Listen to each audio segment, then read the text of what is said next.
EPFO के तगड़े ब्याज को करना है अच्छे से वसूल। बस कर लीजिए ये काम, रिटायरमेंट तक तैयार कर लेंगे मोटा पैसा।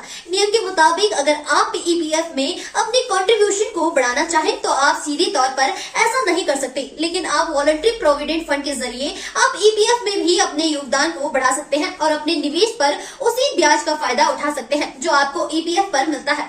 कोई भी ईपीएफओ मेंबर वीपीएफ के जरिए प्रोविडेंट फंड में अपनी कंट्रीब्यूशन को बढ़ा सकता है। वीपीएफ में सैलरी काटने की कोई सीमा तय नहीं होती। कर्मचारी चाहे तो बेसिक सैलरी का 100% तक योगदान भी कर सकता है। अगर आप भी वीपीएफ में निवेश करने में रुचि रखते हैं तो आपको अपनी कंपनी के एचआर से मिलकर उसे ये बताना होगा कि आप पीएफ में अपने निवेश को बढ़ाना चाहते हैं। एचआर की मदद से आप अपना वीपीएफ अकाउंट भी ईपीएफ के साथ साथ खोल सकते हैं। आपको अपनी सैलरी का कितना योगदान बढ़ाना है इसके बारे में आपको एक फॉर्म भरकर एचआर को देना होगा। इसके बाद ईपीएफ अकाउंट के साथ आपके वीपीएफ अकाउंट की प्रक्रिया पूरी की जाएगी। इस प्रक्रिया पूरी होने के बाद आप वीपीएफ में अपनी सैलरी से पैसा कटवाना चालू कर सकते हैं। वीपीएफ में इन्वेस्टमेंट एक बार शुरू हो गया तो इसका पैसा भी हर महीने उसी तरह अपने आप आपकी सैलरी से कटता रहेगा जैसे ईपीएफ का कटता है। एक बार वीपीएफ का विकल्प चुनने के बाद कम से कम 5 साल तक उसमें पैसा जमा करना अनिवार्य है। वीपीएफ की रकम पर मिलने वाला ब्याज और फायदे सब कुछ ईपीएफ की तरह है।